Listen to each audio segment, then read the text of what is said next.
Hello all welcome back to my channel Jyothi Jeevanam. అందరూ ఎలా ఉన్నారు? నేనైతే చాలా బాగున్నానండి. సో, మీరందరూ కూడా బాగుండాలని మనస్ఫూర్తిగా కోరుకుంటున్నా. లాస్ట్ వీడియోలో ఐస్‌లాండ్ పార్ట్ 1 అయితే కవర్ చేశాము. యాక్చువల్‌గా 2 డేసే ఉన్నామండి ఐస్‌లాండ్‌లో. సో, డే 1 అంతా లాస్ట్ వీడియోలో కవర్ చేశాను. ఐస్‌లాండ్‌కి ఫ్లైట్స్ ఎట్లా తీసుకున్నాము అండ్ ఈ గేట్ గురించి కొంచెం ఇన్ఫర్మేషన్ అయితే ఇచ్చాను. అండ్ ఈ వీడియోలో డే 2 ఏమేమి చూసామో కూడా షేర్ చేస్తాను. అండ్ లాస్ట్ పార్ట్ 1లో చూపించినవి మీకు జస్ట్ గ్లిమ్స్ అయితే ఒకసారి చూపిస్తున్నాను. నేను ఒక 2 వాటర్ ఫాల్స్ అండ్ అట్లానే గ్లేషియర్ లగూన్, డైమండ్ బీచ్ ఇవన్నీ చూసామనమాట లాస్ట్ పార్ట్ 1లో. సో, ఇప్పుడైతే పార్ట్ 2 చూసేద్దాము. పార్ట్ 2 కూడా చాలా ఇంట్రెస్టింగ్‌గా ఉంటుంది. డే 1లో సౌత్ కోస్ట్ అంతా కూడా కవర్ చేశామండి. డే 2లో స్నెఫెల్‌నెస్ పెనిన్సులా ఫుల్ డే టూర్ అయితే బుక్ చేసుకున్నాము త్రూ వయాటర్. సో, ఇప్పుడైతే వీడియోలోకెళ్ళిపోదాము. అండ్ డే 2 మార్నింగ్ లేసిన తర్వాత ఫస్ట్ అయితే బ్రేక్‌ఫాస్ట్ చేసి బయలుదేరిపోతున్నాము. యాక్చువల్‌గా కాంప్లిమెంటరీ బ్రేక్‌ఫాస్ట్ ఉంటుందండి. ఇన్ కేస్ మీరు ఆప్ట్ చేసుకోకపోతే గనక బ్రేక్‌ఫాస్ట్ అయితే ఉండదనమాట. యూరోప్‌లో మాక్సిమం కాంటినెంటల్ బ్రేక్‌ఫాస్టే ప్రిఫర్ చేస్తారు హోటల్స్‌లో. సో, పేస్ట్రీస్, బేక్డ్ ఫుడ్స్‌లో క్రాయిజన్స్, మఫిన్స్, బ్రెడ్స్, పేస్ట్రీస్ ఇట్లాంటివి ఉంటాయి. And coffee, tea, fruits and కొంతమందేంటంటే చీజ్, మీట్స్, కోల్డ్ మీట్స్ అట్లాంటివి కూడా ఇస్తూ ఉంటారనమాట. ఈ స్నిఫెన్‌లెస్ పెనిన్సులా అనేది యాక్చువల్‌గా మరీ అంత దూరంగా ఉండదండి రెక్యావిక్‌కి. నిన్న వెళ్ళిన సౌత్ కోస్ట్ అయితే లాంగ్ జర్నీ అనమాట. ఇదైతే ఎక్కువ నంబర్ ఆఫ్ కిలోమీటర్స్ 150 కిలోమీటర్స్ అట్లా ఉంది ఫ్రమ్ రెక్యావిక్. అయితే మనకి ఫుల్ టూర్‌లో volcanoes, lava beaches, cliffs and కొన్ని సీనిక్ హైలైట్స్ అయితే ఉంటదనమాట. స్టాప్ వచ్చేసి బెర్సెర్ గారన్ అండి. యాక్చువల్‌గా ఇది రఫ్‌గా ఉంటదనమాట. లావా ఫీల్డ్ చూసారా మొత్తం కూడా మౌంటైన్స్ రెడ్ అండ్ బ్లాక్ షేడ్‌లో ఉంది. అండ్ యాక్చువల్‌గా ఈ లావా ఫీల్డ్ అనేది 4000 ఇయర్స్ ఎగో ఫార్మ్ అయిందనమాట. అండ్ దగ్గర నుంచి చూసినప్పుడు చాలా మంచి ఫీలింగ్ అనిపించిందండి. కింద లేక్స్, చుట్టూరా మౌంటైన్స్ అండ్ చూడటానికి చాలా బ్యూటిఫుల్‌గా అనిపించింది. యాక్చువల్‌గా మనం కొంచెం కిందకి కూడా వెళ్ళొచ్చు కావాలంటే. బట్ అంత టైం ఇవ్వలేదు మనకి. సో, ఎందుకంటే మౌంటైన్స్ మనకి లాంగ్ వ్యూలోనే బాగా కనిపిస్తుంది యాక్చువల్లీ. సో, ఇక్కడ చూసేసిన తర్వాత ఇంకా రిటర్న్ అయితే అయిపోతున్నాము. ఎక్కువసేపు మనకి టైం ఇవ్వలేదండి. ఓన్లీ 15 మినిట్స్ మాత్రమే టైం ఇచ్చారనమాట. సో, మనం నడిచి అక్కడ ఫోటోస్ దిగి వీడియోస్ తీసుకునే సరికి ఆ టైం అయితే అయిపోయింది. ఇప్పుడు మేమొచ్చిన బస్సు చూసారా బ్యాక్ సైడ్ ఉంది. అదే బస్ అనమాట. సో, నిన్నైతే ఒక 2 స్టాప్స్ ఇచ్చారు. ఫస్ట్ ఒక వ్యాన్‌లో తీసుకెళ్ళి తర్వాత బస్‌లోకైతే షిఫ్ట్ చేశారనమాట. అండ్ ఎక్కడికెళ్ళినా మనకి పెట్స్ పిచ్చుంటే చూడండి అదే షూట్ చేస్తా ఉంటాము. చాలా బాగున్నాడు వాడు. మంచిగా ఆడుకుంటున్నాడు. మేబీ వాడి బర్త్‌డే అనుకుంటా అండి. సెలబ్రేట్ చేయడానికి అక్కడికొచ్చినట్టున్నారు. అండ్ అది కంప్లీట్ చేసుకున్న తర్వాత మళ్ళా జర్నీ స్టార్ట్ అయింది. చూసారా రోడ్ ఒక్కటి మనకి ఫ్రీగా ఉంది. లెఫ్ట్ అండ్ రైట్ మనకు ఆల్మోస్ట్ రోడ్ దగ్గర వరకు మనకి లావా అయితే వచ్చేసింది. అండ్ బస్‌లో మాది స్టార్టింగ్ సీట్ అనమాట. సో, మనకి ఫ్రంట్ నుంచి గ్లాస్‌లోంచి చాలా బాగా కనిపించిందండి వ్యూస్ అన్నీ. అండ్ రోడ్ కూడా చాలా క్లియర్‌గా ఉంది. అండ్ నెక్స్ట్ చూసేపాటికి లెఫ్ట్, రైట్ అంతా వాటరొచ్చి మౌంటైన్స్ కవర్ అయ్యింది. నెక్స్ట్ మళ్ళా గ్రీనరీ వచ్చి అండ్ స్నో మౌంటైన్స్‌తో కవర్ అయ్యింది చూసారా? ఎంత బావుందంటే వ్యూస్ మాటల్లో చెప్పలేనండి. నేను ఓవర్‌గా చెప్తూ ఉండొచ్చు కానీ చూసినప్పుడు చాలా బ్యూటిఫుల్‌గా అనిపించింది. మేబీ కెమెరాలో అంత క్లియర్‌గా రాకపోవచ్చు. అండ్ మనకి గ్లాస్ కూడా అడ్డుంది గదా! సో, అందుకని కూడా అంత క్లియర్‌గా వచ్చి ఉండకపోవచ్చు.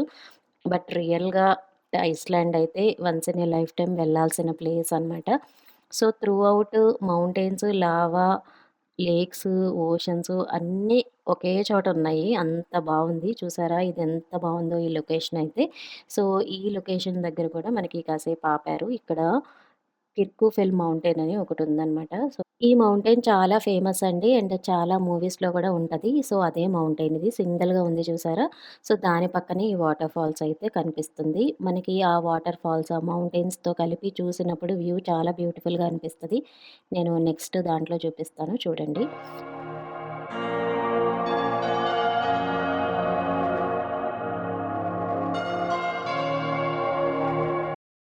మీరిక్కడ ఒకటి అబ్జర్వ్ చేస్తే స్కై ఎంత బ్లూగా ఉందో, వాటర్ కూడా అంతే బ్లూగా ఉంది చూసారా? అసలు అదే అండి అక్కడ బ్యూటీ. అండ్ మధ్య మధ్యలో కొన్ని snow mountains, normal mountains, volcanoes, lakes, water fall అన్నీ ఒకటే చోట ఉండటం అనేది ఒక అద్భుతం అనే చెప్పాలి. నాకైతే అందుకనే ఇది బాగా నచ్చింది ఐస్‌లాండ్. యాక్చువల్‌గా ఇక్కడికి మరీ టూ మచ్ మనం దగ్గరికెళ్ళటానికైతే లేదు. ఎవరు ఎళ్ళట్లేదు. ఓన్లీ ఆ కింద వరకు చూసారా? అక్కడ వరకే వెళ్తున్నారు జనాలు. నెక్స్ట్ ఒక వ్యూ పాయింట్ చూపిస్తామని చెప్పి తీసుకెళ్తున్నారండి. అయితే ఈ పర్టిక్యులర్ డే కొంచెం రెస్టారెంట్ ఆప్షన్స్ కానీ, లేకపోతే వాష్‌రూమ్స్ కానీ తక్కువున్నాయన్నమాట. ఇన్ కేస్ వాష్‌రూమ్ ఎళ్ళాలన్నా కూడా మన ఇండియన్ కరెన్సీలో రూ. 200 అయితే చార్జ్ అయింది. అన్ని చోట్ల మాక్సిమం మనకి ఫ్రీనే ఉందండి వాష్‌రూమ్స్. బట్ ఈ ఒక్క పర్టిక్యులర్ డే మాత్రమే మనకి చార్జబుల్ ఉందన్నమాట. నెక్స్ట్ మనకి ఇంకా ఒక వ్యూ పాయింట్ అయితే చూపించడానికైతే ఇక్కడికి తీసుకొచ్చారు. మనం నేచర్‌ని ఎంజాయ్ చేసుకుంటూ ఇక్కడ కొంచెం టైమ్ స్పెండ్ చేయటానికి స్కోప్ ఉందండి. ఒక 30 మినిట్స్ అయితే ఇచ్చారనమాట. అండ్ దీన్ని అర్నర్స్ టాపీ విలేజ్ అని అంటారు. అండ్ ఇక్కడే మనకి స్నోఫిల్ రెస్టారెంట్స్ 2 అయితే ఉన్నాయి. సో, అక్కడ మనం లంచ్ ఎంజాయ్ చేసుకుంటూ, ఆ వ్యూస్‌ని ఎంజాయ్ చేసుకుంటూ టైమ్ అయితే స్పెండ్ చేయొచ్చు. అండ్ మనం కొంచెం ముందుకెళ్తే మనకి సీ క్లిప్స్ అయితే ఉంటాయన్నమాట. అండ్ కొన్ని సీ బర్డ్స్ కూడా కొంచెం అన్‌యూజువల్‌గా ఉండే వెరైటీస్ అయితే ఉంటాయి. బట్ ఆ రోజు చాలా ఎండగా ఉంది. బర్డ్స్ అయితే పెద్దగా కనిపించలేదండి. తీద్దామన్నా కూడా మనం దగ్గరికి వెళ్ళలేం కదా! నేనిప్పుడు చూపిచ్చేది బర్దర్ స్టోరీ అండి. ఆ స్టాచ్యూ ఆయనదే అనమాట. యాక్చువల్‌గా అది హాఫ్ జెయింట్, హాఫ్ హ్యూమన్ అనమాట. ఈయనెప్పుడు కూడా ఈ స్నిఫెల్స్ పెనిన్సులాలోనే ఉండేవాళ్ళు. ఇప్పుడు ఆయన ఈ ఏరియాకి గార్డియన్ లాగా చెప్పుకుంటారనమాట. అంటే ప్రొటెక్ట్ చేస్తారు. ఈ స్టాచ్యూ యొక్క స్టోరీ అదే అండి. నెక్స్ట్ ఇంక అట్లా వాక్ చేసుకుంటూ ఇంక వ్యూ పాయింట్ చూడటానికైతే వెళ్తున్నాం ఇప్పుడు. సో, ఆ వ్యూ పాయింట్ దగ్గర నుంచి మనం ఈ పెనిన్సులా యొక్క క్లిప్స్ అన్నీ కూడా చూడొచ్చు. మనం సైడ్ నుంచి చాలా బాగా కనిపిస్తుంది. రాక్ ఫార్మేషన్స్ అన్నీ కూడా. సీల్స్ చూపిచ్చడానికి చాలా ట్రై చేశారండి. అండ్ ఇక్కడ ఒక చోట చూపిచ్చారు. అండ్ ఇంకో చోట చూపిచ్చారు గానీ, బట్ మనకి ఎక్కడా కూడా కనిపించలేదు. ఇక్కడ అబ్జర్వ్ చేస్తే లావా చిన్న చిన్న ముక్కలన్నీ కూడా పెద్ద పెద్ద స్టోన్స్‌తో ఇలాగా రౌండ్‌గా చేసి పెట్టారు. అండ్ మనం చాలా దగ్గర నుంచి అవి చూడొచ్చనమాట. నేనైతే ఒక పీస్ కూడా తెచ్చుకున్నాను. సో, అది చూసేసిన తర్వాత మళ్ళా జర్నీ స్టార్ట్ అయిపోయిందండి. చూపిచ్చే ప్లేస్ ఇంకొక అద్భుతము. అండ్ రాక్స్ అయితే చాలా బాగా ఫార్మ్ అయ్యి ఉంటదనమాట ఇక్కడ. అండ్ ఒక 2 రాక్స్ మధ్యలో హోల్ కూడా ఉంటది. అదే ఇక్కడ బ్యూటీ. అండ్ ఇక్కడేంటంటే ఇంతకుముందు ఫిషింగ్ అవి చేసేవాళ్ళంట కానీ, బట్ ఇప్పుడైతే అందరూ మూవ్ అయిపోయారు. వేరే వేరే ప్లేసెస్‌కని చెప్పారు. అండ్ ఇక్కడ గనక మీరు పర్సనల్‌గా వెళ్ళేటట్టయితే ఖచ్చితంగా 4x4 వెహికల్ అయితే ఉండాలండి. ఎందుకంటే ఇక్కడ రోడ్స్ అన్నీ కూడా చాలా అప్ అండ్ డౌన్ అట్లా ఉంటాయన్నమాట. అండ్ మనం చాలా కిందకెళ్ళిన తర్వాత మనకి బీచ్ అయితే ఉంటది. అండ్ ఇక్కడ కూడా బ్లాక్ సాండ్ బీచే ఉందండి. త్రూ ఔట్ ఐస్‌లాండ్ నాకు తెలిసి బ్లాక్ సాండ్ బీచే ఉంటుంది. ఎందుకంటే వాల్కనోస్ ఉంటాయి కాబట్టి. అండ్ ఇక్కడ బ్లాక్ పెబుల్స్ కూడా చాలా రాళ్ళైతే ఉన్నాయి. నేను గుర్తుగా ఒక చిన్న పెబుల్ కూడా తెచ్చుకున్నా. అండ్ ఒక చిన్న వాల్కనో మౌంటైన్ మొక్క ఒకటీను ఇదొకటి తీసుకున్నాను గుర్తుగా ఉంటదని చెప్పి. యాక్చువల్‌గా మనకిక్కడి నుంచి చూసారా బీచ్ ఎంత బాగా కనిపిస్తుందో దూరం నుంచి. సో, ఇక్కడ కూడా ఒక రాక్ నేను చెప్పాను గదా! ఇలా రౌండ్‌గా కనిపిస్తది అని చెప్పి. ఆ రాక్ ఎట్లా ఫార్మ్ అయిందో తెలీదు కానీ చాలా బాగా ఉందండి చూడటానికి. నేను లోపలికెళ్ళిన తర్వాత చూపిస్తాను మీకు. సో, అక్కడ పిక్చర్ పర్ఫెక్ట్ అనమాట. సో, అక్కడ ఎక్కడానికి ఎక్కితే దిగొచ్చు కానీ బట్ కొంచెం రిస్కీ ప్లేసే. నేనైతే అక్కడ పిక్చర్ దిగానండి. అండ్ చాలామంది జనాలొచ్చేస్తున్నారు కాబట్టి, సో, అక్కడ ఎక్కువ వెయిట్ చేయడానికి టైం ఎక్కువ పట్టేస్తుంది. అందుకే ఎక్కువ సేపు ఇంక ఉండకుండా కొంచెం దూరం నుంచి పిక్ అయితే దిగి ముందుకైతే వెళ్ళిపోయాము. అండ్ ఇదే ఆ హోల్ అనమాట. చూసారా 2 రాక్స్ మధ్యలో ఇట్లా హోల్ అయితే కనిపిస్తుంది.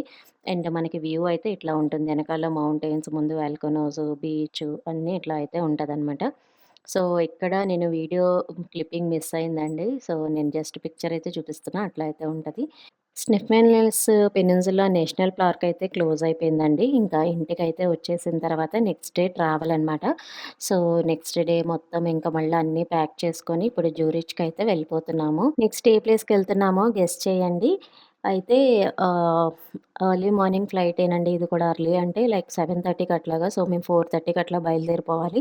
అందుకని ఇంకా నైట్ తొందరగా వైండప్ చేసేసి ఇంకా వీడియోస్ ఏమీ షూట్ చేయలేదనమాట రూమ్‌కొచ్చాక. అండ్ మార్నింగ్ అయితే ఫాగీగా ఉంది. ఇన్ కేస్ మనకి నార్దర్న్ లైట్స్ చూడాలి అంటే ఐస్‌లాండ్‌లో ఏప్రిల్ ఆర్ సెప్టెంబర్‌లో అయితే రావాలి అని చెప్పి చెప్తున్నారనమాట డ్రైవరు. సో, ఇన్ కేస్ ఎవరైనా నార్తర్న్ లైట్స్ గురించి పర్టిక్యులర్‌గా ఉంటే గనక ఏప్రిల్ ఆర్ సెప్టెంబర్ అయితే మీరు ప్రిఫర్ చేయండి. బట్ ఐస్‌లాండ్ క్లైమేట్ ఎప్పుడు కూడా ఎట్లా ఉంటదో చెప్పలేము. అదైతే అన్‌ప్రెడిక్టబుల్.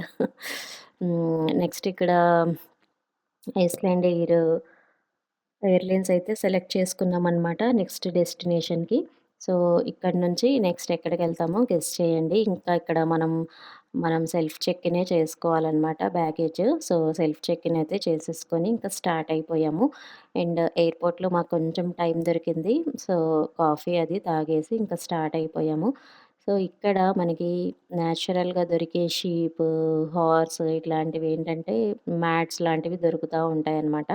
సో, అవి నేను చూసేసరికి ఇంకా 'రాంబో' గుర్తొచ్చాడు. సేమ్ 'రాంబోని' టచ్ చేస్తే ఎట్లా ఉంటదో సో, అట్లానే అనిపించిందండి. రోజు వాడి వీడియోస్ చూసుకుంటూ అట్లాగా గుర్తు చేసుకుంటూ ఉండేదాన్ని. I miss him a lot అండి. యాక్చువల్‌గా ఎక్కడికెళ్ళినా కూడా వాడిని మిస్ అయితే అవుతూ ఉంటాను. ఎప్పుడు మా బోరింగ్ ఫేసెసే కాకుండా సమ్ టైమ్స్ కొంతమంది ఫ్రెండ్స్ కూడా అవుతారులే అన్నట్టు కూడా ఆలోచిస్తా. So, yeah! ఇంకా ఫ్లైట్ అయితే స్టార్ట్ అయిపోయింది. నెక్స్ట్ జ్యూరిచ్‌కయితే వెళ్ళిపోతున్నాము. సో, జ్యూరిచ్ నుంచి ఎక్కడికెళ్తున్నామో గెస్ చేసేసేయండి. సో, ఇదండి ఇవాల్టి వీడియో. నెక్స్ట్ కమింగ్ పార్ట్స్ చాలా ఇంట్రెస్టింగ్‌గా ఉంటుంది. ఎందుకో తెలీదు వెకేషన్ వీడియోస్ రీచ్ ఎళ్ళట్లేదు అనిపిస్తుంది నాకైతే. చూస్తున్నారో లేదో తెలీదు.